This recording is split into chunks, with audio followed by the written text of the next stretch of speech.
Hey everyone! Today, instead of our usual episode, we're excited to share a podcast we think you'll love. It's called Say More with Tulaine Montgomery. In her podcast, Tulaine speaks with people who are deeply committed to making the world a better place while also taking care of themselves and supporting their communities. I love her. I was recently a guest on her show, and I loved our conversation so much that I wanted to share it with you all. Today, we talk a bit about my career and how being truly curious about our differences can help us come together. She's a powerhouse, and you're going to want to have her on your must-listen-to list. If you enjoyed this episode, please be sure to check out the link in the show notes to subscribe to Say More and listen to more episodes. You know, the power of life and where we are different. And it became so clear to me. Differences live in my physical body. They live in my family. They live in my community.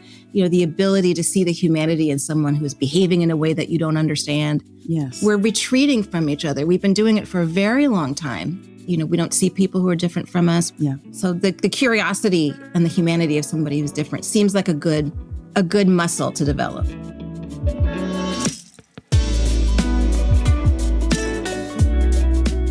In a moment when our society feels more divided than ever, join us as we explore what it means to adapt and evolve together. Welcome to Say More. I'm Tulaine Montgomery, CEO of New Profit, and your host.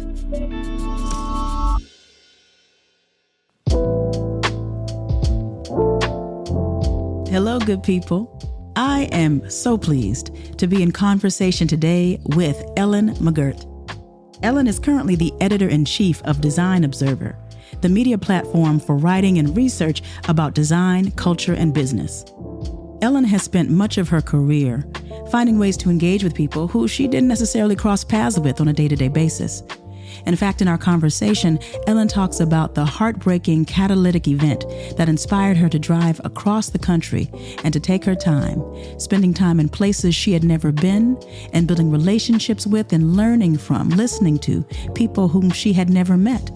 Now, that experience really centered her and allowed her to focus her writing, her research, her journalism on the power and importance of curiosity and coalitions.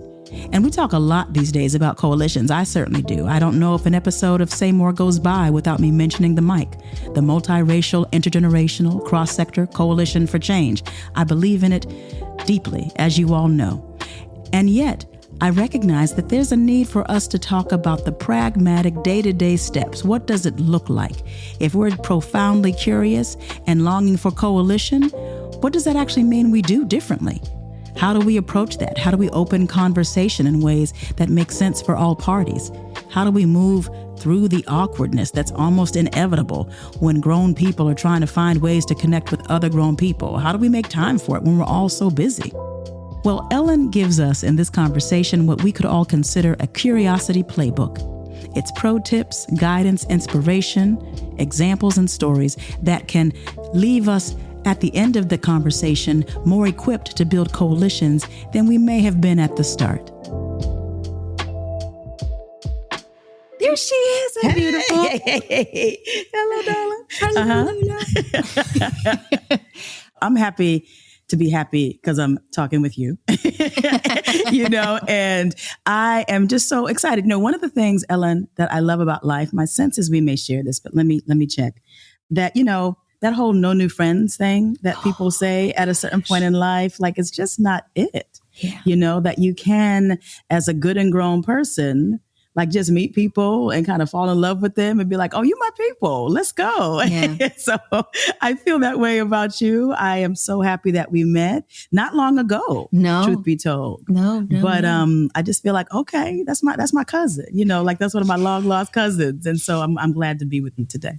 I am glad to be with you. You are absolutely my cousin, and Austin will be the site of our family reunions from now on, because that's where I got a chance to meet you finally. Yeah, that's right. I know I've been knowing of you before I got to know you, right? And so your work, and it's really impressive. I went down, I don't want to say a rabbit hole. I went through a well-lit pathway, you know what I mean? In terms of like your conversations, your articles, your work with Fortune, we're going to talk about all that. But the time of our conversation, Ellen, feels so right to me because so many things that many of us in the Say More community have been kind of taking as givens, work around inclusion being a good thing versus a dangerous thing.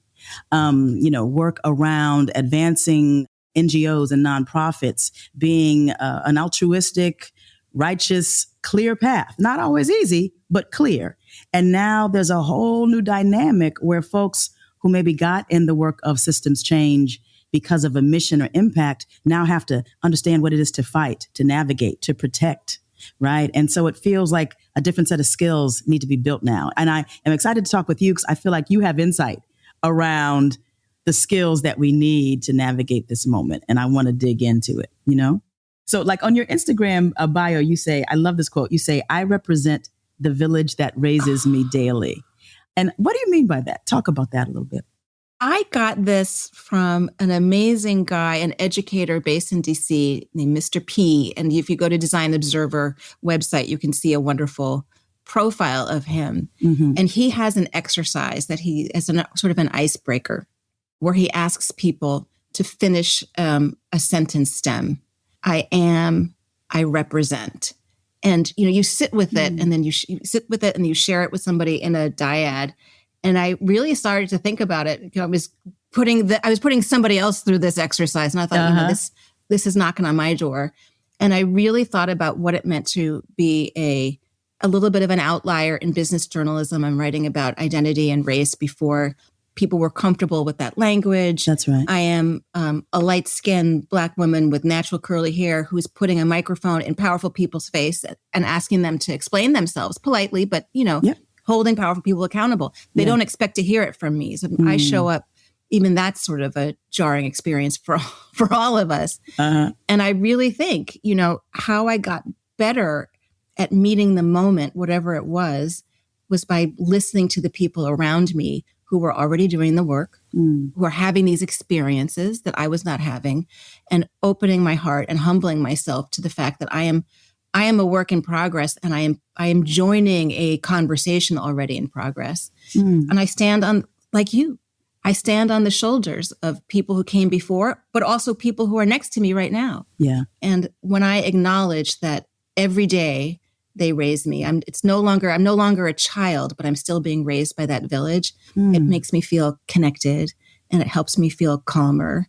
And it also helps me feel like even if I can't see or hear you, I'm part of something bigger.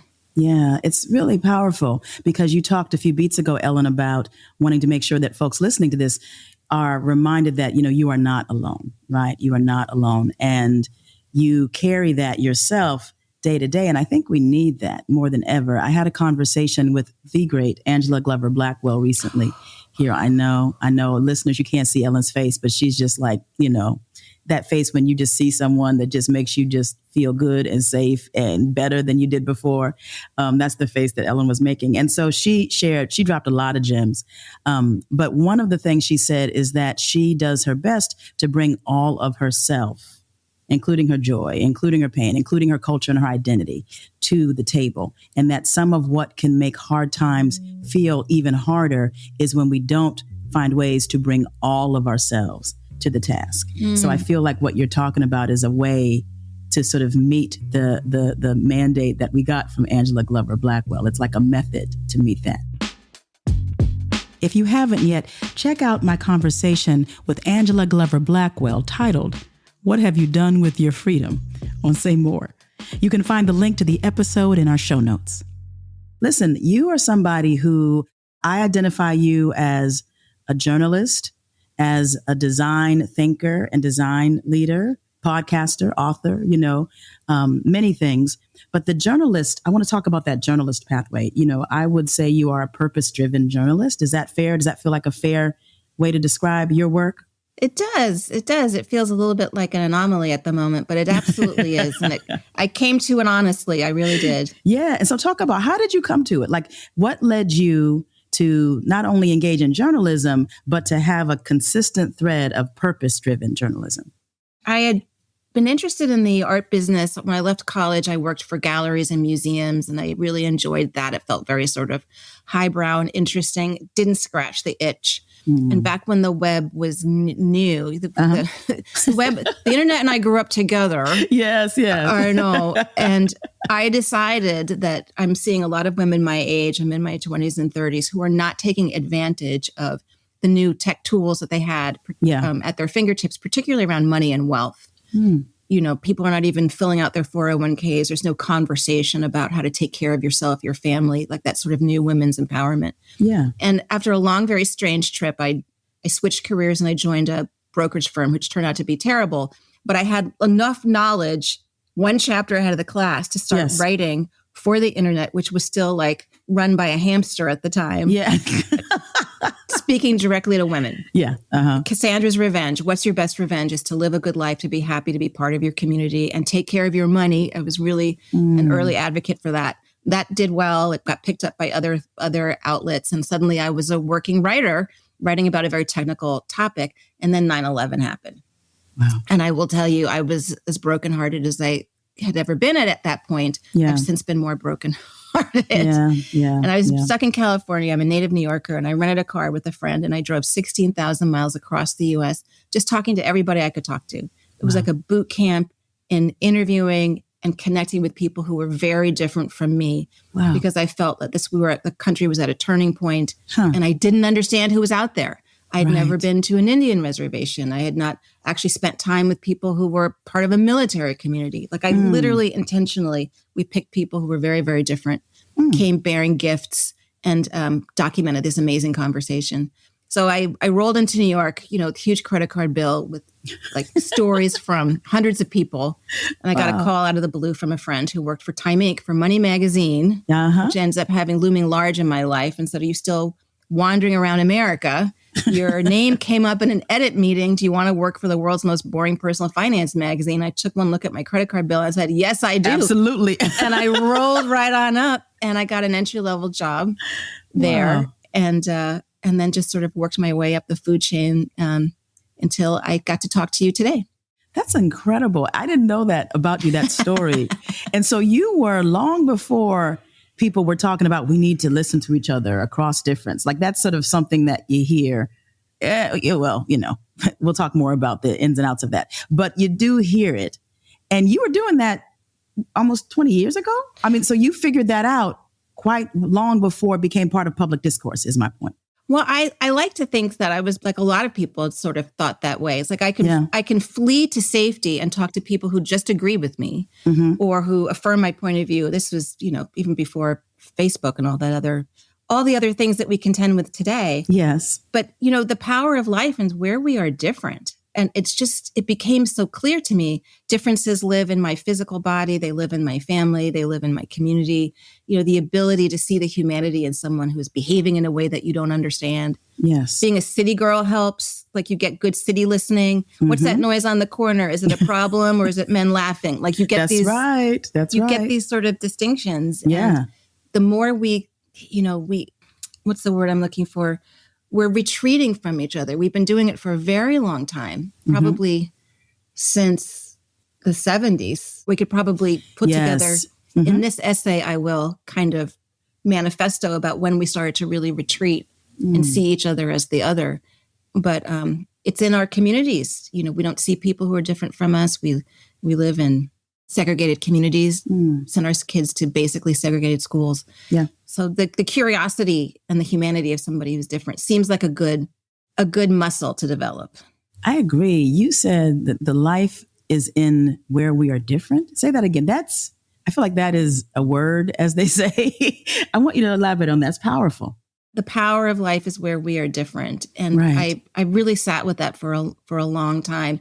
And it is, so I ended up accidentally on the race and diversity beat, which we can talk about if you want. But that is also the power of diversity. You can call it anything you want. But when you get very different people with different expertise, different perspectives, different understanding of the world together around a table, they're going to see different opportunities. They're going to solve new problems. It's a basic business skill. It's a basic truth about the world. That's right. So that's where the power is. But if as a human, we are too wary of the other people to have a conversation for possibility, then we're doomed. Yeah, and I'm feeling kind of doomed at the moment. And we're going to talk about that feeling and what has activated it for you. So I'm going to really sit with those words. And I hope that the Say More listeners do the same and consider where you experience difference and what is your initial reaction to difference in one's own body, difference in one's family, difference in one's community, workforce, et cetera. It's powerful. So, you talked about segregation, and we do live these highly segregated lives in the U.S. And it's not only segregation by racial identity, though that is dominant. It's also by age. I was listening to Trevor Noah's podcast, and he talked to Dr. Ruha Benjamin, who I'm a big fan of, MacArthur Genius-winning author of Imagination and many other texts. And he asked her, the question, do you feel like DEI failed? Was it doomed to fail? Now, that's a bit of a, provocative way to frame it. But what Dr. Benjamin said, and I want to just pressure test this with you. She said, let me make sure I get it right. She said, I've never been a big booster of DEI because it has felt like a concession, a placeholder for something that could be more transformative. And then, she went on to say what that looked like for her as a sort of systems thinker. We're going to talk about design in a minute, but the way I interpret that is that, how can we not have this sort of outlier, optional approach to creating systems that work for everybody? Like, that's kind of the high level way I interpret that. But when you hear that, how does that land to your ear? Because you're somebody, and the reason I'm asking you, Ellen, is because you're somebody who has, through your work on the race beat and beyond, you have been somebody who has had, ear to the ground around DEI, ESG work, and you've had your ear to the ground as it's been targeted in particular ways and the impact of that. So, how does that land with you? This idea that, okay, the targeting and perhaps ending of DEI as we've known it presents an opportunity to do something greater, grander, more systemic. Does that feel real to you? I want it to feel real. Yeah. Right. I think it's too late for that. And I think that's a good thing. I think that a lot of the work about inclusion that we've seen over the last 5-10 years, or even longer in some companies that have done an extraordinary job, has really taken root in ways that are hard to measure. So I don't think it's as simple as, well, we tried this thing, we're going to remove this thing and try something new. I think the job now is several-fold.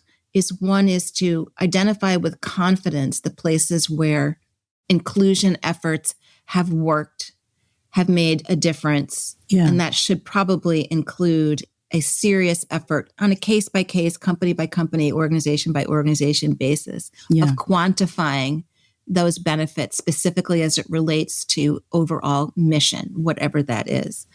I do think that in the rush to talk about individual identity and individual experiences, we've lost the solid bridge between why we want a diverse workforce or diverse customer base, right, and what we want to do in the world as us. There's me, myself, and my identity. There's we, my team, and the things I do on a daily basis. And there's us and the world, my bigger organization. It's the us piece of it that really we need to focus on.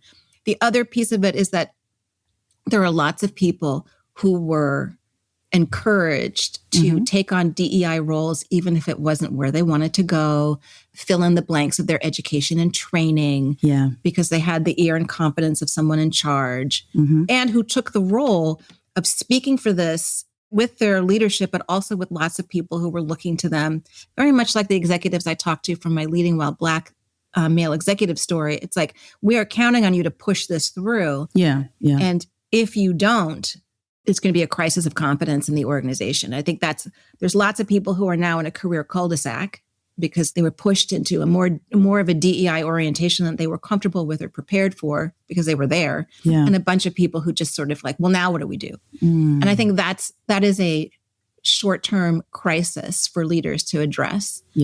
One of the most important things you can do, and I think that everybody should do this, is if you know someone, if you work for someone who has taken on an unusual role, either through training or by default, recommend them in rooms that you're in. You make sure that people know that they had, recommend them on LinkedIn, that this person contributed to some big initiatives. Don't make it about DEI, make it about the outcome. Okay. Because we're going through some, rescue those people.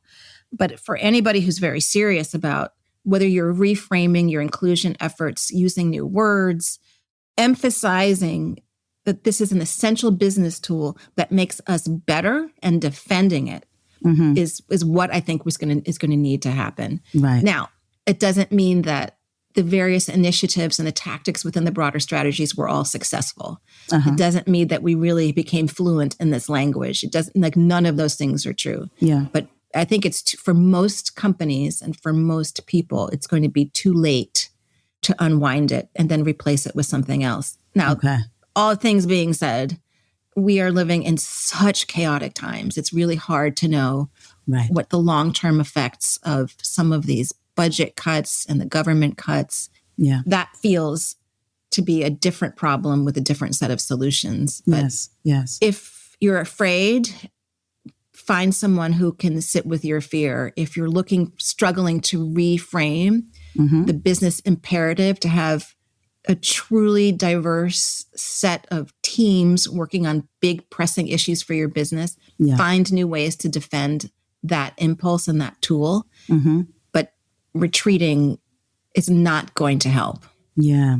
Well, Ellen, that's really sage advice. And part of why I wanted to talk about DEI with you before we talk about design is because my sense as I don't know, I guess I'll say I'm a design novice. I feel like the design approaches resonate with me. I'm not like a practitioner in a formal way. You know what I mean? There's sort of like a design instinct versus design proficiency, if that makes sense. Anyway, because I do feel like the design leadership and approaches that they're relevant now. Like when you talk about reframe, it's not necessarily about trying to hold on to every policy with the same language, the same way. It is about reorienting to the very purpose of the work that has been labeled DEI. I think that's brilliant. And so how do you make a bridge between like where we are now with DEI and design leadership, which I know you are such a passionate advocate of? Well, and for Design Observer, which is 21 years old, I just joined in the last few years. All the hard work happened before I got there. has always focused on the multidisciplinary element of making something good, better, beautiful. Like that is the design, that the big D design is the impulse and the tools associated with getting very, very different people, ideas, needs, and skills together to go somewhere. That's innovation, to go somewhere that you haven't quite mapped out yet. Yeah. Most corporations, most organizations like predictability. They like to be able to move things from here to there. They don't like the innovation mess, but that is the future of business. That's the future of a better world. It's like getting people together. And it's like, we don't know how we're going to get there. We are literally charting the unknown, but there are skills, there's ways that people can have a better experience in this innovation quest, in this redesign quest. Yep. It's messy. How do you stay human in all of this? Where is the creativity in the leadership here? So you don't have to be a formal design practitioner, although designers obviously should always be at the table. Yep. They're architects, engineers, graphic designers, all of those things. But the way of working, of distilling a problem, really seeing a problem, putting life, dignity, I wouldn't say human-centered design, like we're like, how about panda-centered design, like a friendlier animal, but having life at the center of it. Like, where is this going to make things worse? Where is it going to poison people? Where is it going to poison the planet? Like those kinds of things are really serious considerations. And these are processes that are messy and hard to quantify, but that's the future. We are really committed to that. So it's small D design and all of its glory and its excitement and its inspiration and ability to inspire other designers. But there's the big D design is like, where do we go from here? And what does it mean to do that with empathy and on budget, like with the materials that we have, right? Like, with the constraints that are real. Let's get real here. Yeah. And, can we do that together? And it's the power of where we are different is the power to, it's a power to amaze and dazzle other human beings with our superpowers. And we put them all together and hopefully we get something good. And that's what we're committed to reporting on and uncovering because we need some inspiration now. Okay. So on your podcast that you host, The Design of Business, The Business of Design, right? I love it. I've been listening. I really enjoy it.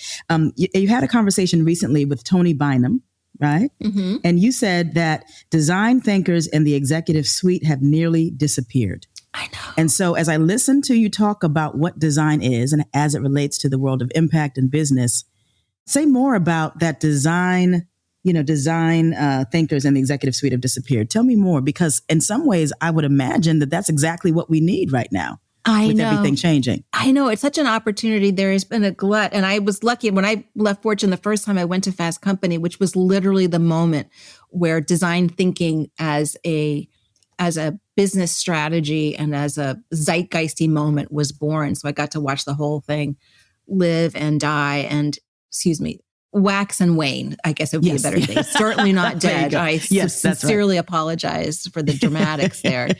But it was very much driven by really high-powered and very powerful consultancies, is that this is something that we can bring to an organization, but also by default that people who understand this should be in positions of power, should have a seat at the table. And I think there were lots of reasons why it didn't last, partly because not every organization needs designers in the same way. It's just the sort of the basic part of it. But I think ultimately, and I'm struggling to come up with a moment where I thought the tide had turned, but there were so many things that were happening in the world that were such a shock, not just geopolitically and of course in the American elections, but even starting in 2008 and, like the financial collapse, where power and who is at the table and what does that look like became more and more of a fraught conversation. Yes. So the business case for having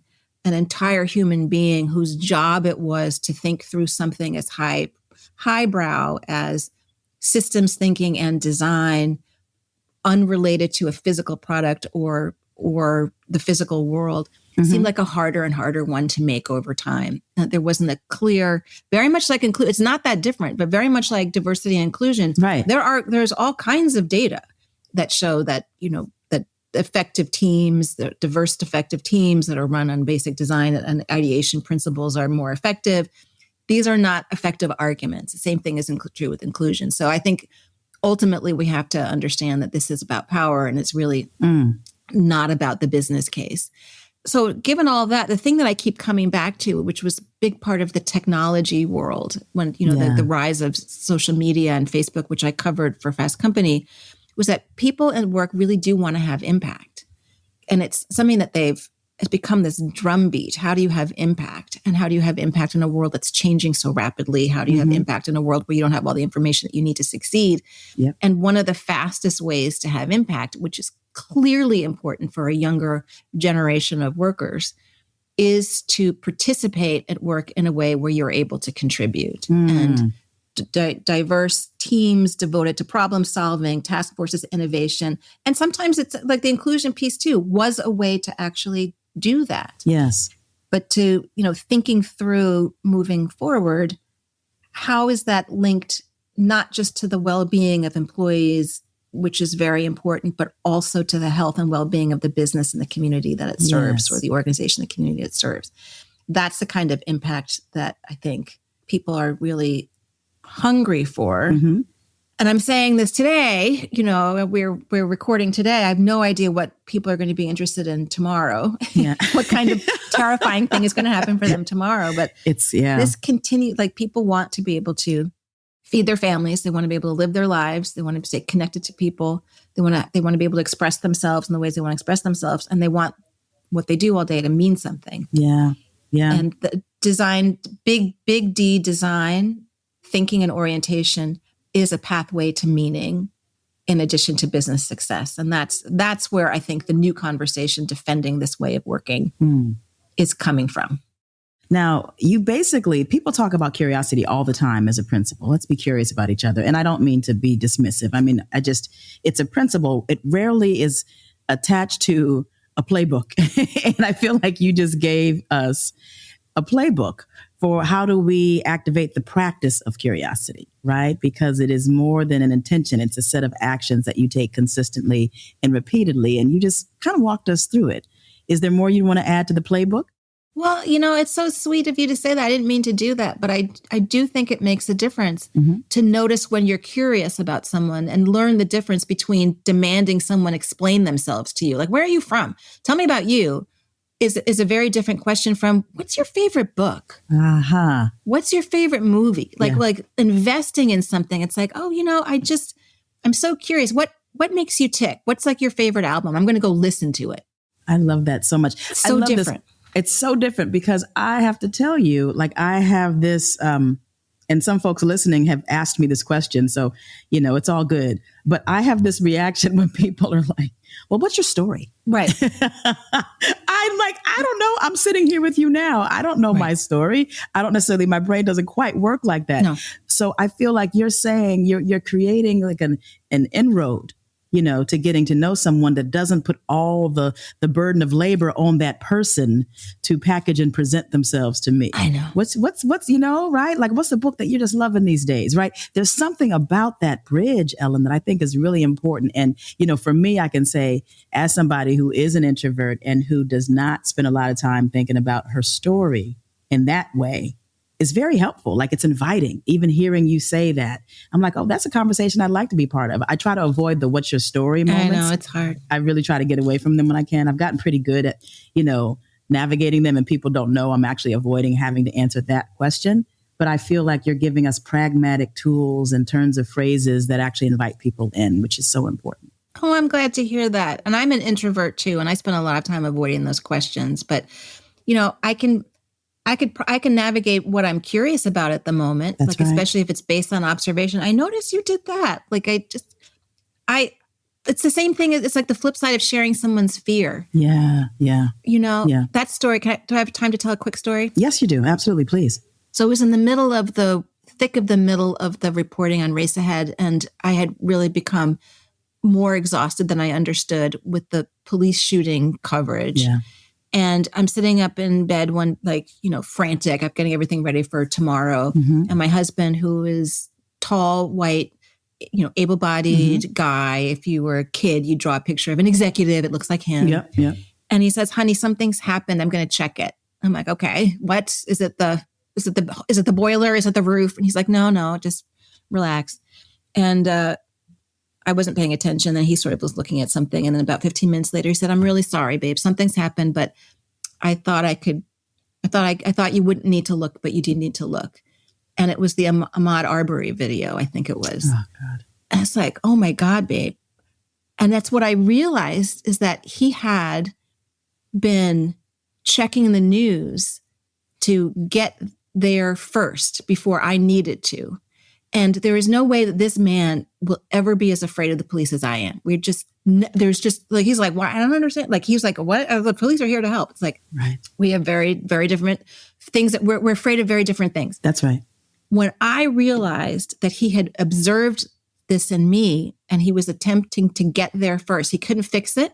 He couldn't make it better, but he could sit there with me and he could acknowledge it. That was that sort of the big unlock. Yeah. It's like what it meant for me. It's like, oh, I can do this for other people. Yeah. I don't have to understand it. So during the AAPI violence, terrible stuff, I had learned that the Asian American folks I was interviewing and my colleagues were more worried about their elders and their parents than anything else. Yes.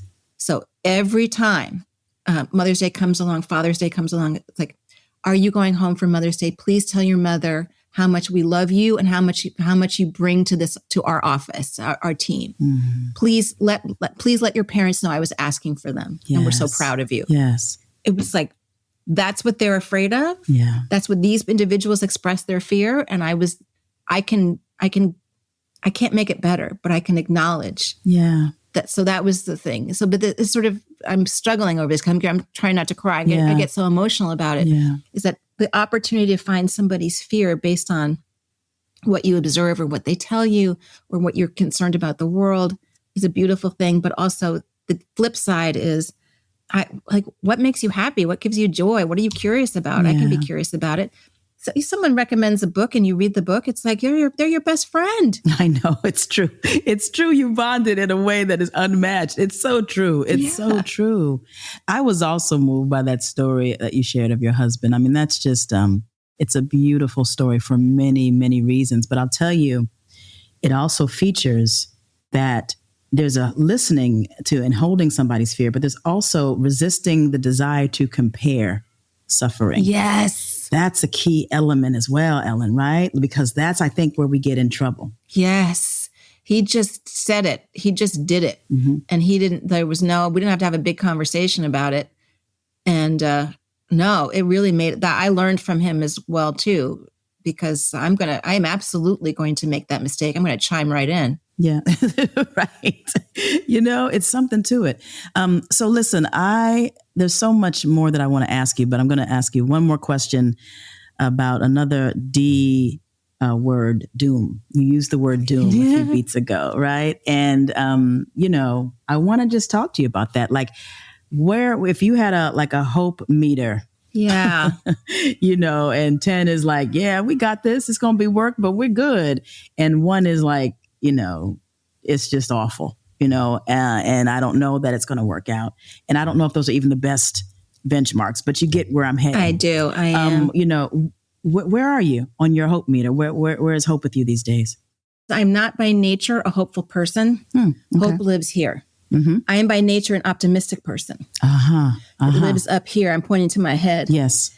And I will tell you that I have arrogantly believed that I can think my way out of any problem into any new circumstance.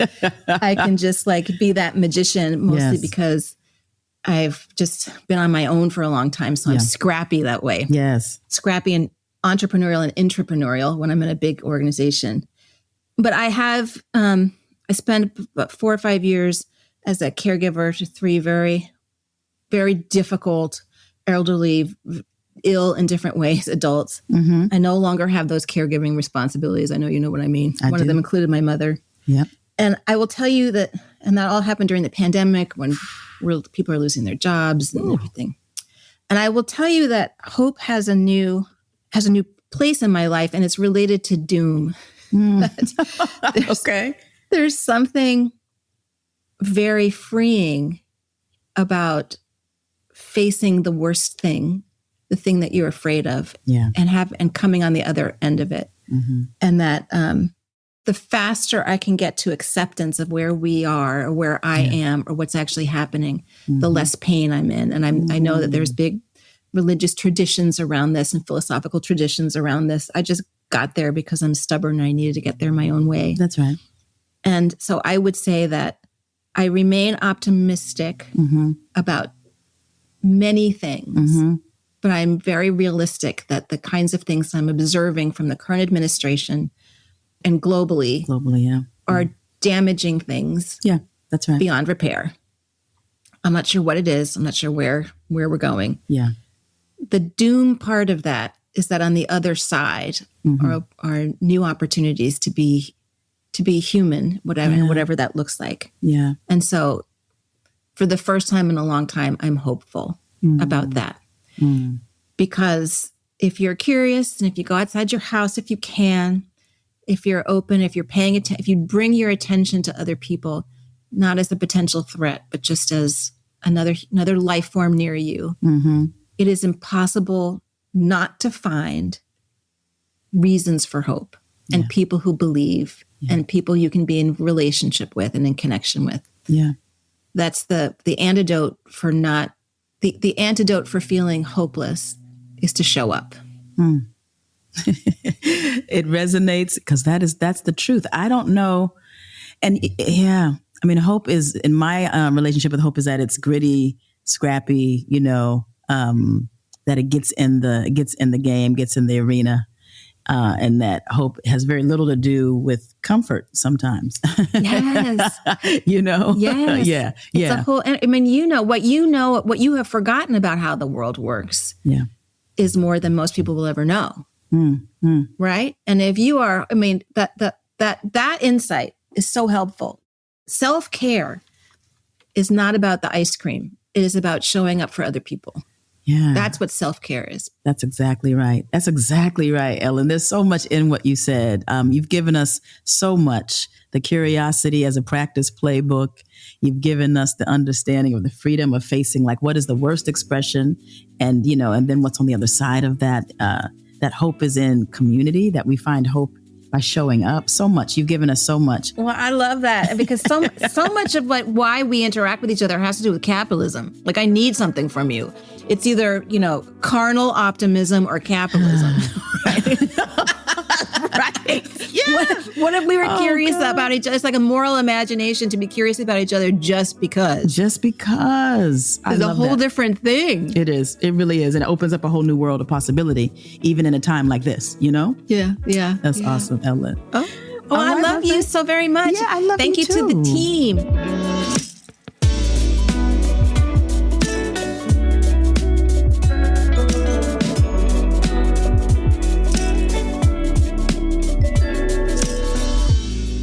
If you enjoyed this episode, please don't forget to subscribe to Say More with Tulaine Montgomery so you don't miss out on new episodes.